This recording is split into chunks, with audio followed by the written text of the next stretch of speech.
जय हिंद दोस्तों, मैं आर्मी लोअर डिफेंस एकेडमी संचालक अरविंद सिंह शेखावत। अभी अपने पास SSCGD फिजिकल पास करके जो स्टूडेंट हैं उनको बुलाया है, एक लड़का एक लड़की। लड़कियों के लिए भी ये बताएंगे कि अलग अलग रनिंग थी, जैसे लड़कियों के लिए 1600 मीटर थी और लड़कों के लिए 5 किलोमीटर थी। दोनों में अलग एक्सपीरियंस रहा है। तो अपने अनीता और सौरभ दोनों हैं, तो अनीता बताएगी कि लड़कियों का कैसा क्या प्रोसेस था फिजिकल का, और सौरभ बताएगा कि लड़कों का क्या प्रोसेस था। इसी प्रकार अपन सौरभ से बात करते हैं कि लड़कों का 5 किलोमीटर जब ये फिजिकल देने जा रहे थे तो क्या क्या वहाँ पर कैसे क्या प्रोसेस हुआ। जैसा हमारे एडमिट कार्ड में लिखा हुआ था 4 बजे रिपोर्टिंग टाइम का, तो 4 बजे एंट्री स्टार्ट कर दी गई थी। 4 बजे तक हम सब पहुंच गए थे गेट पे। तो धीरे धीरे सबको अंदर लिया जा रहा था। तो मेरा भी नंबर आया अंदर। तो सबसे पहले डॉक्यूमेंट वेरिफिकेशन हुआ गया। तो वहाँ पे बारी बारी सबका डॉक्यूमेंट वेरिफिकेशन हुआ। तो उसके होने के बाद में फिर सब हम चेस्ट पे गए। फिर चेस्ट पे कंप्लीट होने के बाद में फिर हमारी हाइट मेजरमेंट की गई। फिर हमें सब कुछ प्रोसेस करने के बाद में हमको बिठा दिया गया ताकि सब बच्चों का एक बार हाइट मेजरमेंट और चेस्ट हो सके। वो उसको कंप्लीट होने के बाद में फिर एक फ़र्स्ट बैच बनाया गया था। वो करीबन 150 बच्चे का था। तो उसको पहले फर्स्ट में लेके गए दौड़ाने के लिए। तो एक वहाँ पे एक सिंपल 5 किलोमीटर का ट्रैक था वहाँ पे रोड पे, वहाँ पे उन्होंने रनिंग करवाई। फिर वहाँ पे करीबन 50% 60% बच्चे करीबन पास हो रहे थे। तो हमारे बैच में करीबन 80 to 85 बच्चे पास हुए, क्लियर हुए। फिर वहाँ पे उनको अंदर बुलाया गया। उनको सब अपने डॉक्यूमेंट्स वगैरह उनके चेक किए गए पर दोबारा। फिर उनको हाइट और चेस्ट दोबारा नापे गए। फिर उनके बाद में उन्होंने CO सर और असिस्टेंट कमांडर सर के साइन होकर उनको एक सर्टिफिकेट दिया गया था। और कुछ जैसे कई बच्चों का सवाल रहता है, आपने कहा डॉक्यूमेंट वेरिफिकेशन हुआ, तो डॉक्यूमेंट में क्या क्या उन्होंने चेक किया दोबारा, तो ये एक बार आप क्लियर बताएं। सर उन्होंने बोला, उन्होंने एडमिट कार्ड पे लिखा हुआ था कि एक अपने साथ आइडेंटिटी कार्ड लेके आएँ और 4 अपनी फ़ोटो लेके आएँ। बाकी बस उन्होंने यही दोबारा चेक किया था कि ये ना एक बार नाम वेरिफिकेशन उन्होंने सही किया था ताकि फादर नेम और पेरेंट्स नेम और DO भी अपनी सही हो। मतलब एडमिट कार्ड और फोटो ही देखी थी, बाकी डॉक्यूमेंट नहीं देखे गए। और अधिकतर बच्चों का जैसे मैसेज आ रहे थे, मैंने कई जगह चेक किया कि 5 किलोमीटर की लंबी रेस है, इसके बीच में पानी वगैरह की व्यवस्था की जाती है कि नहीं की जाती। तो हम इनसे पूछना चाहेंगे कि ऐसी कोई व्यवस्था थी या नहीं। सर थी, बीच बीच में थी, काफ़ी जगह थी।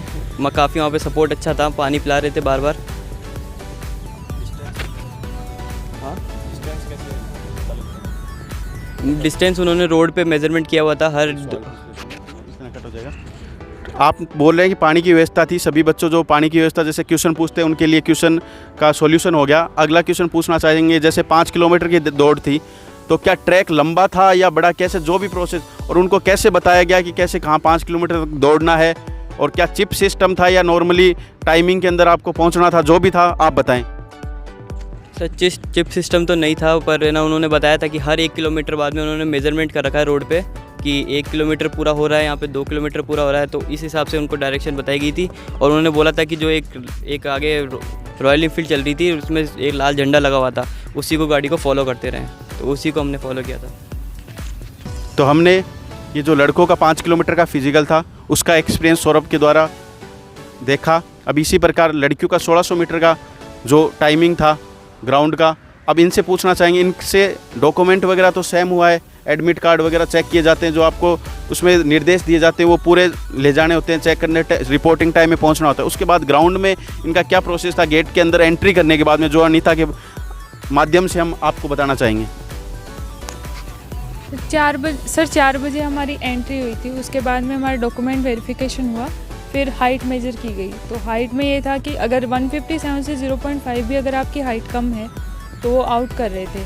तो अगर किसी ने टेक्निक की हो, जैसे सांस अंदर करके आप जैसे बताते हो, उस अकॉर्डिंग अगर किसी ने की है तो वो पास है, अदरवाइज़ उसका आउट कर रहे थे। बहुत सारी 25-30 लड़कियों को हाइट में बाहर कर दिया था।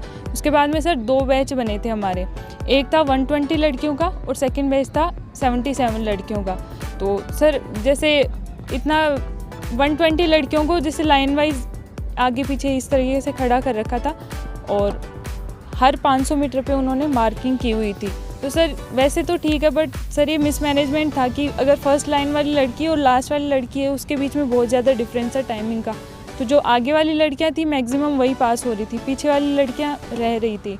तो अगर जैसे कोई जाता है तो उसको ये ध्यान रखना है कि उसको ना आगे की 2-3 लाइनों में ही खड़ा होना है। अदरवाइज़ वो 25-30 सेकंड पीछे ही रह जाएगा। बस यही है सर। और मतलब जैसे इन्होंने बताया कि हाइट 157 जो लड़कियों की मांगी थी, इसमें थोड़ी भी कम है तो आपको आउट किया जा रहा था।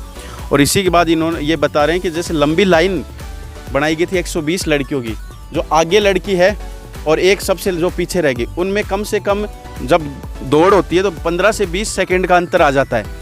तो बच्चों को यही ध्यान रखना है कि लाइन में, जैसे आर्मी के बच्चों में भी यही होता है कि आगे पीछे का बहुत बड़ा रोल हो जाता है कई बार, तो जल्दी से जल्दी जैसे भी फुर्ती आपको दिखानी है कि आगे लाइन लगे। यदि चिप सिस्टम होता है तो उसमें आगे पीछे का कोई प्रोसेस नहीं होता, बेल्ट क्रॉस करने के बाद में ही आपका टाइमिंग चालू होता है और बेल्ट क्रॉस करने के बाद में ही आपका टाइमिंग बंद होता है। वो पर्सनली अपना टाइम चलता है चिप में, लेकिन जब सीधा टाइमिंग लिया जाता है तब ये मायने रखता है आगे पीछे का। तो ये एक आपको फुर्ती रखनी है कि हमेशा लाइन में आगे लगने की। आगे अपन और पूछेंगे कि आगे और क्या प्रोसेस था।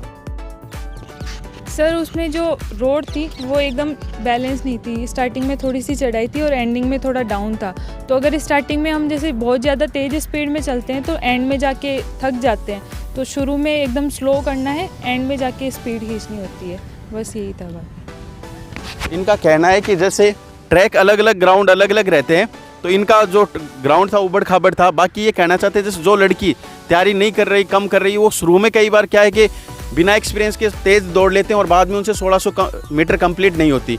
तो जो बच्चा ग्राउंड में तैयारी करता है वो पहले जो तैयारी करता है उसको ध्यान रहना चाहिए, मुझे कहाँ से खींचना, कितना चलना, स्टेप बाय स्टेप कितना टाइम में मैं चल पा रहा हूँ। ये चीज़ें आपको पहले से ही तैयार करना होता है। जो ग्राउंड में आप पहले प्रैक्टिस करें उसमें ये चीज़ सीखनी है कि आपको कितना तेज़ दौड़ना है, कितना कैसे, कितना मैं कैसे दौड़ता हूँ तो मेरा टाइम फिक्स आता है। और जो बच्चे तैयारी नहीं करते हैं और वो डायरेक्ट ग्राउंड में वहाँ उतरते हैं, वो पहले इतना तेज़ दौड़ जाते हैं कि बाद में उनसे 1600 मीटर तक कंप्लीट नहीं होती। तो ये बच्चे ध्यान रखें, ग्राउंड में पहले ये चीज़ें यहाँ पर उनको सीखनी पड़ेगी कि कैसे दौड़ना है, स्पीड कब बढ़ानी है, कब कैसे। खुद का टाइमिंग, हर बच्चे का एक अलग अलग टाइमिंग होता है, वो अलग तरीके से दौड़ता है। कोई पहले तेज़ दौड़ता है, कोई बाद में फिनिशिंग करता है। तो उनको अपना ध्यान रखना होगा कि मेरा टाइमिंग कैसे आ रहा है और उस चीज़ को ध्यान में रखते हुए और बढ़िया दौड़ करनी है। इन्हीं के साथ इनके लिए एक बार तालियां बजाने चाहेंगे सबके साथ। भारत माता की, भारत माता की।